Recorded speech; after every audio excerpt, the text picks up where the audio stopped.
Hello বন্ধুরা, আজ আমরা উইন্ডোজ 11-এর কিছু সিএমডি কমান্ড প্রো নিয়ে কথা বলবো। যখন আমরা কোনো ট্রাবল শুট করতে চাই কিংবা কোনো কিছু শর্টকাট ওপেন করতে চাই, আমাদের এই কমান্ড প্রোগুলো যে মাথায় থাকে খুব দ্রুত কাজগুলো করা সম্ভব হবে। চলুন আমরা দেখা যাক। প্রথমে আমরা বলতে চাই, যদি আমাদের এই টেক সলিউশন বিডিআইটিতে আপনারা নতুন হয়ে থাকেন তাহলে আমাদের চ্যানেলটা অবশ্যই সাবস্ক্রাইব করবেন। এখানে আমরা লিনাক্স, উইন্ডোজ ক্লাউড, ডেভঅপস নিয়ে সলিউশন নিয়ে কাজ করব। আমাদের সেকেন্ড আরেকটা চ্যানেল আছে, সেটা হলো হচ্ছে সাইলেন্ট সলিউশন।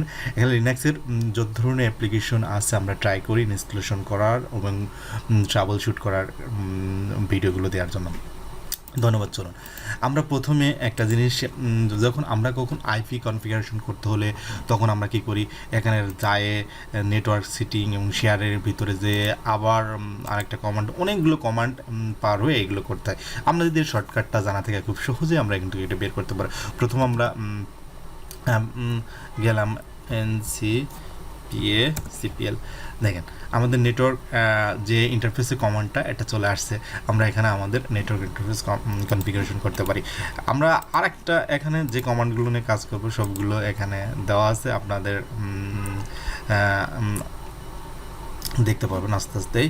চলুন এবার আমরা দেখতে পারি, যখন আমাদের কম্পিউটারের কী বলে কন্ট্রোল প্ল্যানে যেতে হয় আমাদের সার্চ করে, এটা হলো গিয়ে উইন্ডোজ 8 দিলে এই রান বাটনটা চলে আসবে। আমরা যে রানের কমান্ডটা লিখতেছি, এমডি কমান্ডটা লিখতেছি, তখন উইন্ডোজ রানটা দিলে এখানে কন্ট্রোল প্ল্যান দিই, যখন আমাদের কন্ট্রোল প্ল্যানটা চলে আসলো এবং খুব সহজে এখান থেকে আমরা ফাইল রেকর্ড করতে পারি। আমরা যে কমান্ডের সেকেন্ড যে অ্যাক্সেস প্রোগ্রাম, আমরা যখন প্রোগ্রামিং যে ফিচারটা আছে এখানে যে আমরা আনইনস্টলেশন করতে পারি, এটা খুব সহজে আমরা কন্ট্রোল প্ল্যানে যে প্রোগ্রাম ফিচারে যে অনেকগুলো। আর যদি আমরা এই শর্টকাট কমান্ডটা জানা থাকে তাহলে হয়তো কষ্ট করতে হবে। এবার ডিভাইস, যখন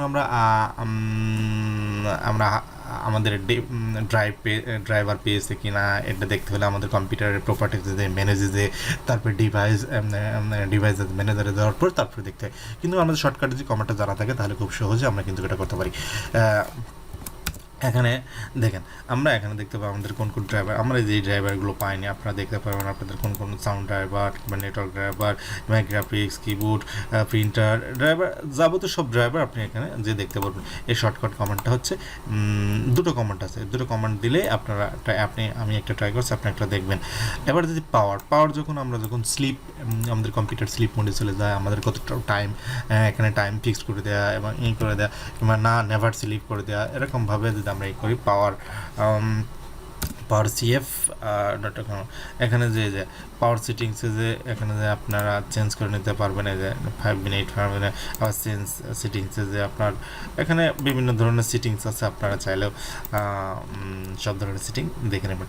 যদি আমরা উইন্ডোজ ভার্সন দেখতে উইন ভার যদি আমরা লিখি, দেখেন আমার উইন্ডোজ ভার্সনের যে ভার্সনটা সেটা আমাদের এখানে দেখাচ্ছে।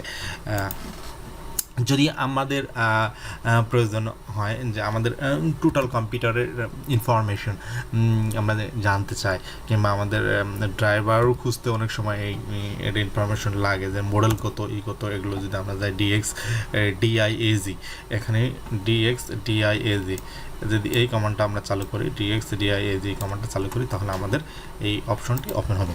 দেখেন এখানে আমাদের মডেল কত দেখাচ্ছে, মেমোরি কত, তারপর আপনার বাস কত এবং কি প্রসেসরের কত কোর, এটা সব কিছু দেখাচ্ছে। এখানে ডিসপ্লেতে গেলে এখানে আপনার গ্রাফিক্স দেখাচ্ছে, এখানে সাউন্ড দেখাচ্ছে, আউটপুট দেখাচ্ছে, বিভিন্ন ধরনের দেখাচ্ছে। এখন কন্ট্রোল প্ল্যানার আমরা দেখা হয়েছিলাম। এখন রেজিস্ট্রি অনেক সময় রেজিস্ট্রি এডিট করতে হয়, মডিফাই করতে হয়, অনেক প্রবলেম পড়লে তখন রেজিস্ট্রিটা আমাদের প্রয়োজন হয়, তখন আরইজি এডিট, এই রেজিস্ট্রি এডিটে যদি যখন যাব, এই শর্টকাট কমান্ডটা হলো এটা আরইজি এডিট। এটা এই কমান্ডগুলো আপনারা এখানে যে কমান্ডগুলো দিয়েছি আমি আবার পাশে সাইডে লিখেও দিয়েছি যে কোন কমান্ডগুলো কীভাবে ইউজ করা হয়, কি আপনারা চাইলে এটা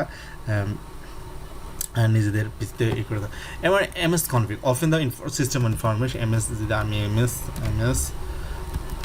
কনফিগটা দিই, সিস্টেমের যে ইনফরমেশন আছে এখান থেকে আমরা কিন্তু আমাদের বুট টাইমটা, তারপর লোডিং টাইমটা, তারপর আমাদের যে কোনো সার্ভিস জায়গাগুলো আমরা যখন উইন্ডোজ ওপেন করি তখন আনঅথরাইজ অনেক সার্ভিস বা অনেক প্রোগ্রাম রান হয়ে যায়, যার কারণে আমাদের প্রোগ্রামটা আমাদের কম্পিউটারটা স্লো হয়ে যাওয়ার সম্ভাবনা। অনেক ধরনের প্রোগ্রাম যদি একসাথে অ্যাট এ টাইমে যদি অ্যাক্টিভ হয়ে যায় তখন কিন্তু প্রোগ্রামটা স্লো। এখান থেকে আমরা এখানে ডিঅ্যাক্টিভ করে রাখতে পারি, আবার ভিতরে যে আমরা ডিসেবল করে রাখতে পারি, আবার ইনেবল করেও রাখতে পারি, আবার ভিতরে যেও আমরা করতে পারি। এতে আমাদের কম্পিউটারটা ফাস্ট হবে। এটা গেল। এখন আমাদের যে সার্ভিস, অনেক সময় অনেক সার্ভিস আছে, ইউটিলিটি আছে যা আমাদের করতে হয়, সার্ভিস .msc। এখানের ভিতরে যেমন উইন্ডোজ আপডেট আছে, ফায়ার আছে, হাইপার-ভি আছে। হাইপার-ভির অনেক সময় আমাদের এটা ইনেবল ডিসেবল করতে হয় বা রানিং করতে হয়, বা প্রিন্টারের স্পুলার আছে, প্রিন্টারের কাজ করতে হয় সার্ভিসের ভিতরে। শর্টকাট কমান্ডটা যদি জানা থাকে তাহলে খুবই প্রয়োজন। হ্যাঁ।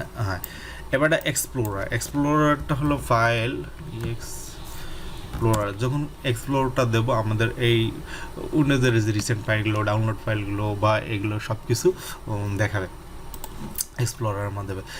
জিপিডি গ্রুপ পলিসির আমরা যদি দেখি, জিপি এডিট আমাদের গ্রুপ পলিসির মাধ্যমে অনেক সময় আমাদের অনেক গ্রুপ পলিসি ট্রাবল শুটের কারণে গ্রুপ পলিসি চেঞ্জ করতে হয় বা করতে হয়। এর ভিতরে যে আপনাদের প্রবলেম অনুযায়ী ট্রাবল শুট অনুযায়ী এটাতে আপনারা কাজ করবেন।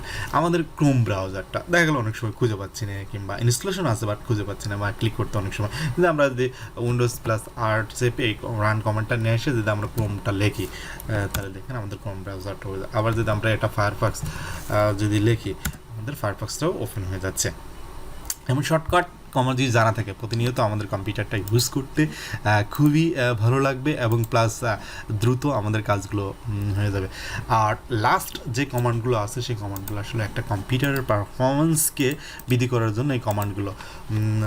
যদি আমরা টেম্প দিই, এখানে আমার কোনো ফাইল দেখাচ্ছে না, আমার দুটো ফাইল দেখাচ্ছে, কারণ হচ্ছে আমি আজকেই একবার ডিলিট করেছিলাম সবগুলো। এখানে এটা Ctrl+A দিয়ে সিলেক্ট করে আপনাদের এটা ডিলিট করে দেবেন। তাহলে আপনার কম্পিউটার খুবই ফাস্ট হবে।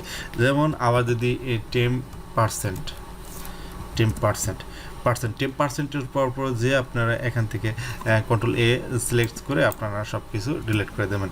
এরকমভাবে অনেক ফাইল থাকবে, অনেকে এটা কিছুদিন পর করা উচিত, যাতে এই গার্বেজ ফাইলগুলো, টেম্প ফাইলগুলো না থাকলে অনেক সময় কম্পিউটারটা ফাস্টলি ওপেন বা কার্য করতে আপনার সহজ হবে।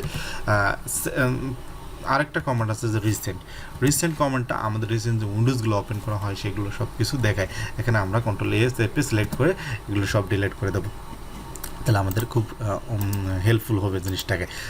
আরেকটা আছে যে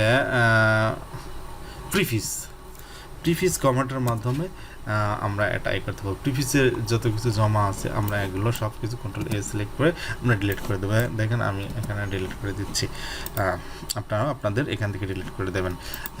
এবার আরেকটা বিষয় হচ্ছে যে একটু বোনাস পয়েন্ট, আমাদের কম্পিউটারকে ফাস্ট করার জন্য আমরা যখন কম্পিউটারের ভিতরে যে সি ড্রাইভে যে প্রপার্টিজে যেতে হবে, প্রপার্টিজে যে টেক্সটটা ক্লিন করে নিতে হবে। ক্লিন করার পরে এখানে সবগুলো টিকমার্ক দিয়ে দেবেন। টিকমার্ক দেওয়ার পরে ক্লিন করবেন সিস্টেমটাকে। ক্লিন করার পরে নেক্সট একটা প্রোগ্রাম আসবে। ক্লিন করার পরে দেখেন এখানে আমার দেখাচ্ছে না, আপনারা সবগুলো ঠিক থাকবেন, কিন্তু আপনাদেরও হয়তো বা অনেকদিন ক্লিন, আমি কিছুদিন আগেই করছি যার কারণে আমার কোনো কিছু নাই।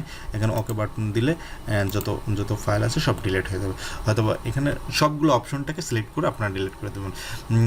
ধন্যবাদ, আমাদের সাথে থাকুন। এর নেক্সট পার্টে আর খুব সুন্দর ট্রাবল শুট এবং CMD কমান্ড নিয়ে কথা হবে। Thank you for watching.